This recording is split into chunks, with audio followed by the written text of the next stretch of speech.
Está agora aberta em Lisboa, no Palácio das Galveias, aqui no Campo Pequeno, uma exposição que de facto é impressionante.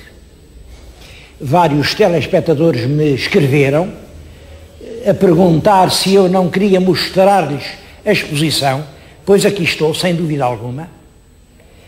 E o único senão que tenho a pôr é que esta exposição não diz da missa nem à metade, como o nosso povo costuma dizer. É uma exposição sobre a tortura.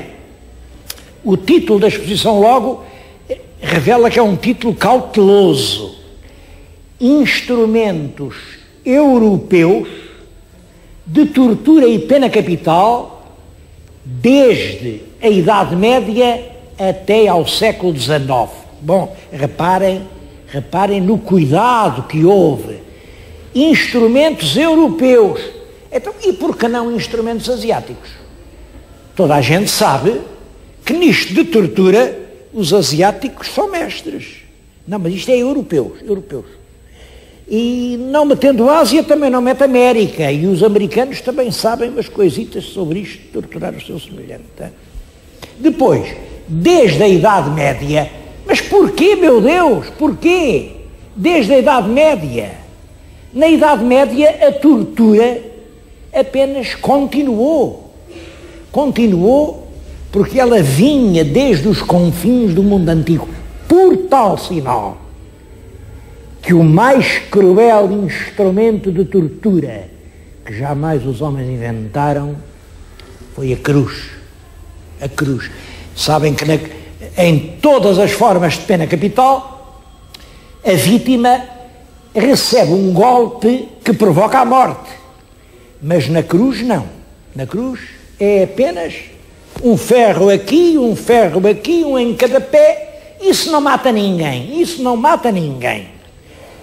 Agora a pessoa fica lá no madeiro, a ferida infecta, a febre apodera-se do organismo, o coração não aguenta aquela posição violenta e uma agonia atroz que se pode prolongar por vários dias faz do suplício na cruz, como dizia o Cícero, o mais hediondo de todos os suplícios.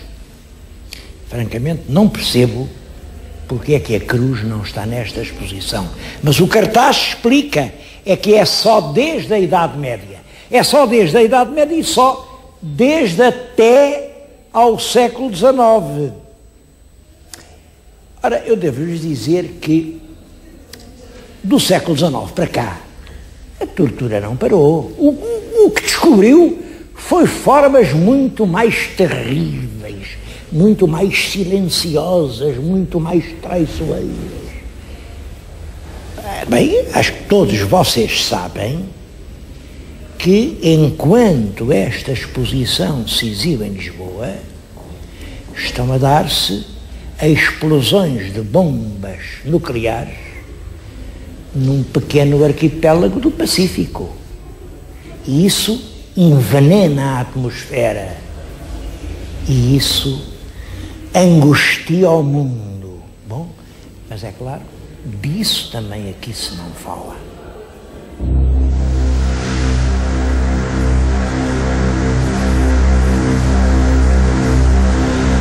Bom, esta maneira de matar o nosso semelhante, não julguem que isso é assim uma coisa simples, porque há muitas maneiras de matar. O assassinato legal vem desde os tempos mais antigos do que eu me recordo, e foram formas legais de matar: o afogamento, o enterramento, e havia enterramentos especiais. Por exemplo, o enterramento numa pele de vaca, uma pele fresca, com vermes que comiam a pessoa. Havia também o apedrejamento com pedras, a pessoa era morta com pedras. Havia queimar era o mais simples, acendia-se o fogo, punha-se lá a pessoa, matava-se simplesmente. havia a forca, a ideia da corda, pendurar a pessoa na ponta de uma corda.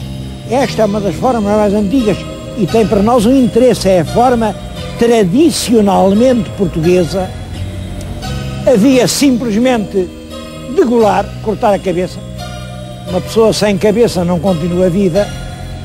Havia outros processos mais complicados, por exemplo, dar a comer às feras. Atiravam-se as pessoas a feras furiosas e, naturalmente, as feras, coitadas, precisavam de jantar e jantavam. Havia cozer o corpo dentro de um grande pote. Isto parece esquisito, mas olhem que em França, até ao século XVIII, as pessoas acusadas do crime de moeda falsa eram cozidas em grandes potes. Havia enterrar, fazia-se um buraco, deixava-se lá a pessoa só com a cabeça para fora. Devo-lhes dizer que algumas centenas de missionários portugueses no Japão morreram dessa maneira, enterrados com a cabeça para fora. Havia o crucificar, que já lhes falei, que era a pior maneira de todas. Havia o empalar. Empalar era meter no ânus da pessoa uma ponta aguçada, metia-se no ânus e saía na boca.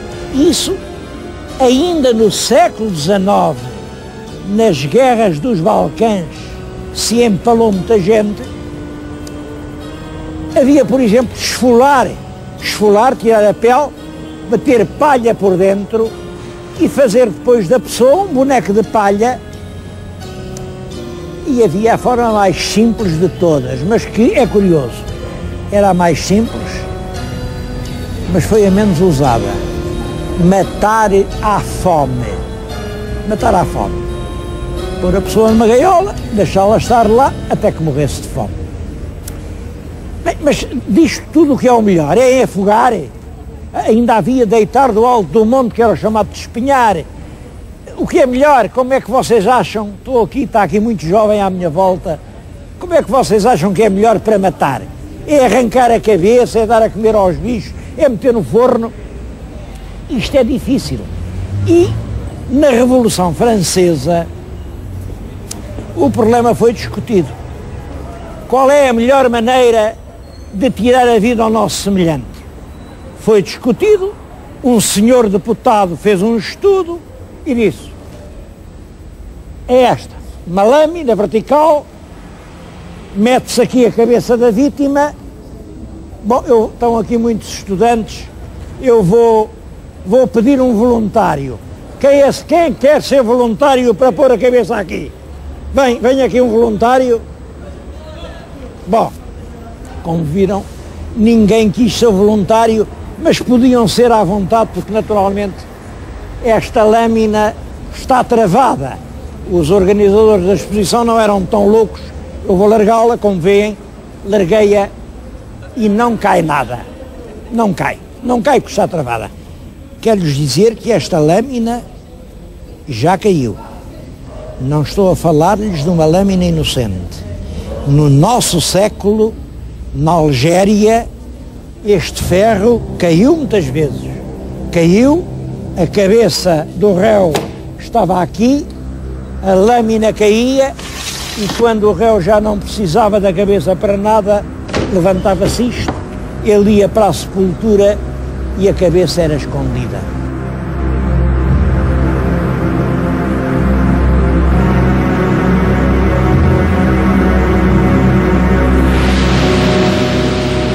A guilhotina representava um progresso em dois sentidos. Matava depressa e matava igual. Antes da guilhotina, os plebeus eram enforcados na ponta de uma corda, ao passo que os fidalgos eram cortados com o gume do machado. Não era justo, então só por ser fidalgo já se morria mais depressa, porque A morte na ponta da corda era horrorosa, demorava minutos e era horrorosa. Inventaram então aquilo, igual para todos.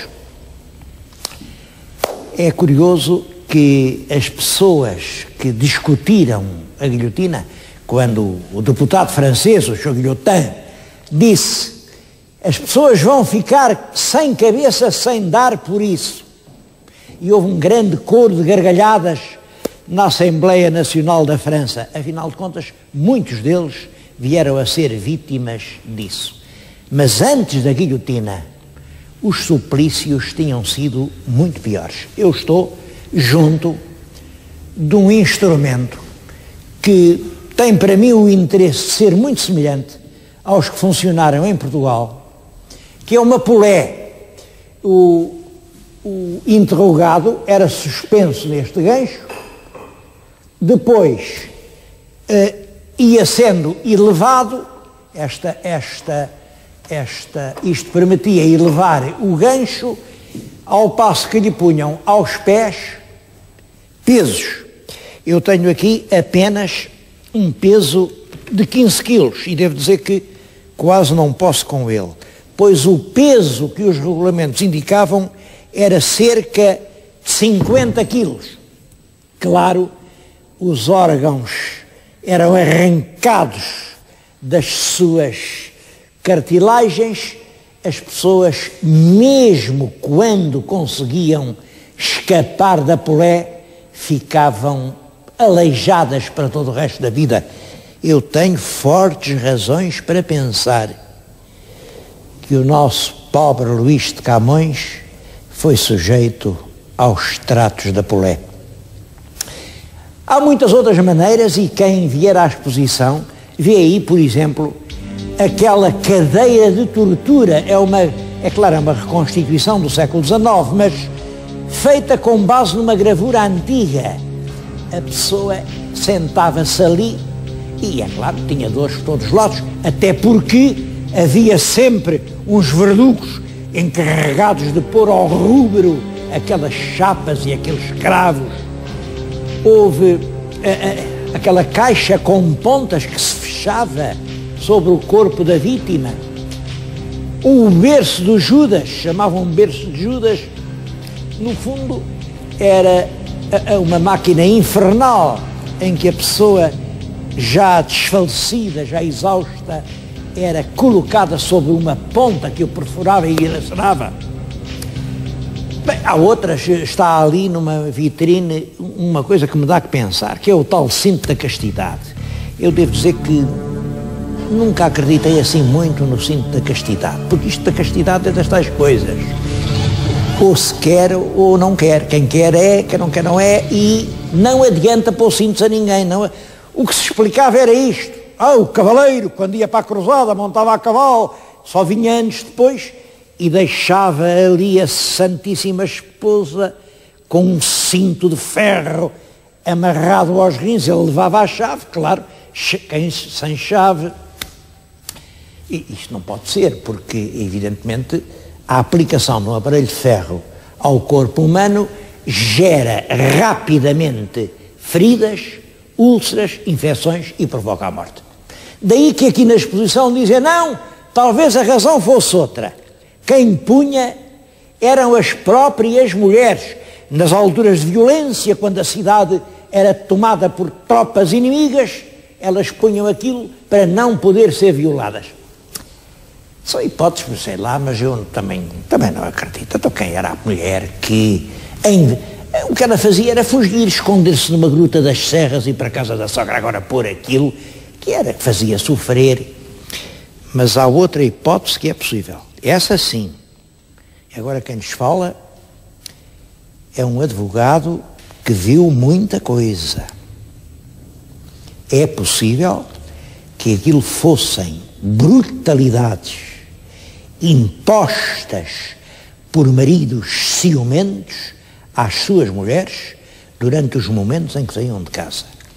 E digo-lhes isto porque sei que ainda hoje, por eu até diria, por este nosso país, há situações degradantes que essa ciumeira bestial e esse primitivismo têm provocado. Mas é claro, entre marido e mulher não metas a colher, quem sofre são as mulheres, e nesse sentido, infelizmente, muita forma de tormento continua.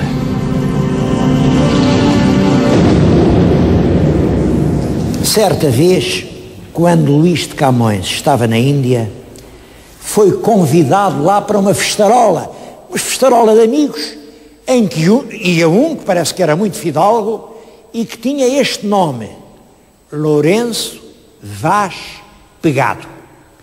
Bom, tiveram a comer, depois de comer era costume dormir a sesta, mas ali não havia camas, mas para o tal senhor Dom Lourenço tiraram as portas das janelas, puseram assim num cavalete e disseram: pronto, senhor Dom Lourenço, durma aqui a sua sesta.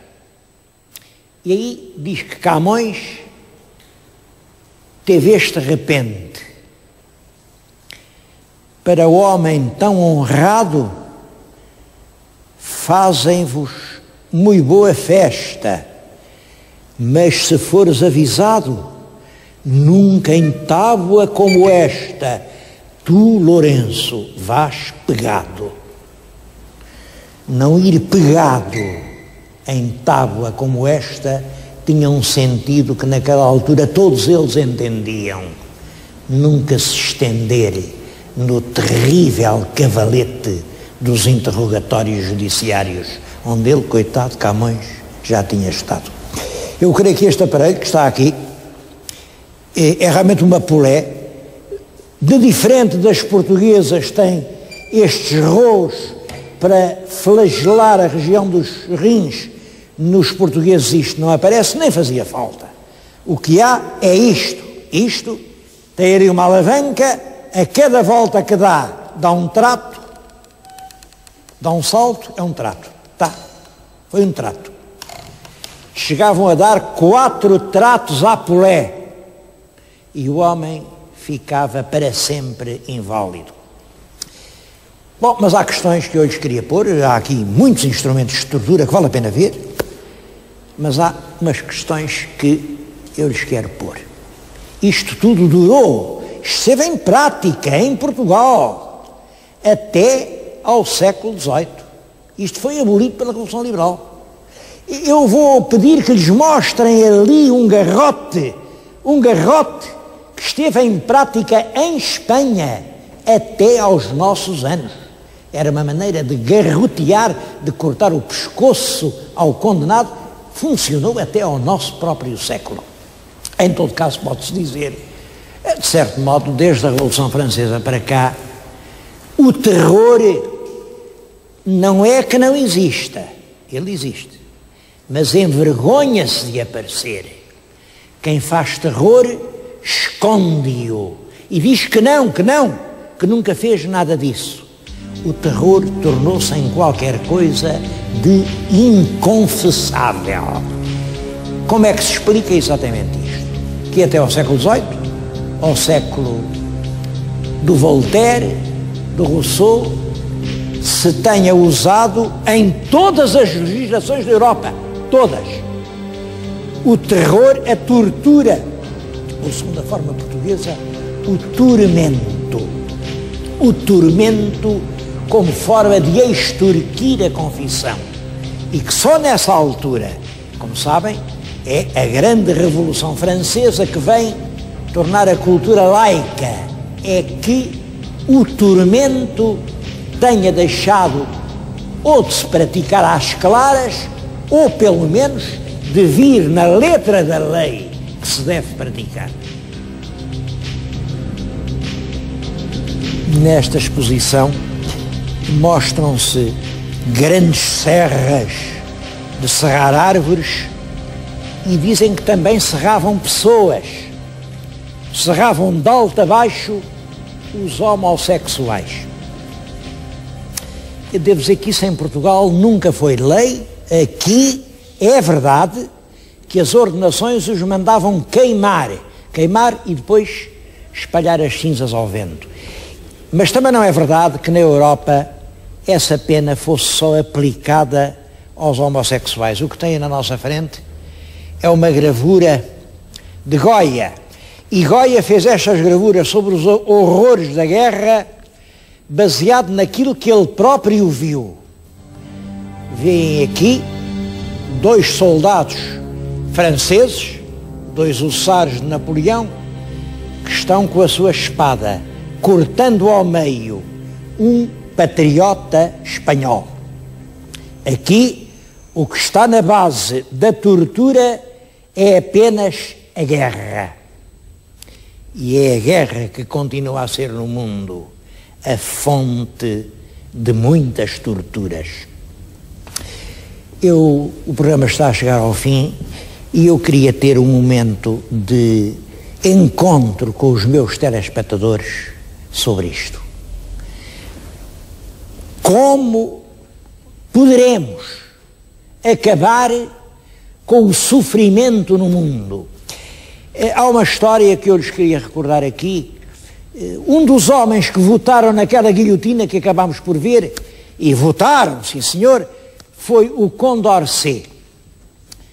O Condorcet veio a ser vítima da guilhotina. Ele não foi guilhotinado, mas escondeu-se e na manhã em que foi preso, para escapar à lâmina da guilhotina, mastigou uma cápsula de veneno que o matou instantaneamente. Todavia, ele morreu a escrever um livro, ficou incompleto, um livro que se chama Esboço sobre os grandes progressos do espírito humano. Ele dizia que as razões da violência, da tortura, do sofrimento, do crime, da injustiça, da repressão e da pena são sempre as mesmas. É que o Estado tem uns objetivos, o particular tem objetivos diferentes. E é quando o Estado tenta impor a sua regra ao ser privado que surge a repressão, a brutalidade, a violência. Pois este crime é quando um homem chamado Napoleão pretende impor à Europa a sua própria regra. Crimes ainda maiores vimos quando um homem chamado Hitler tentou impor à Europa a ideia da grande Alemanha. Penso que a grande batalha a travar tem que ser a batalha da pessoa. Quem está interessado na tortura é o Estado. Quem está interessado na felicidade é o homem. A batalha em curso é a batalha do homem. E agradeço aos promotores desta exposição que vêm mostrar torturas que hoje já não existem. E agradeço-lhes essencialmente por uma razão, porque nos vem lembrar as torturas que continuam a existir.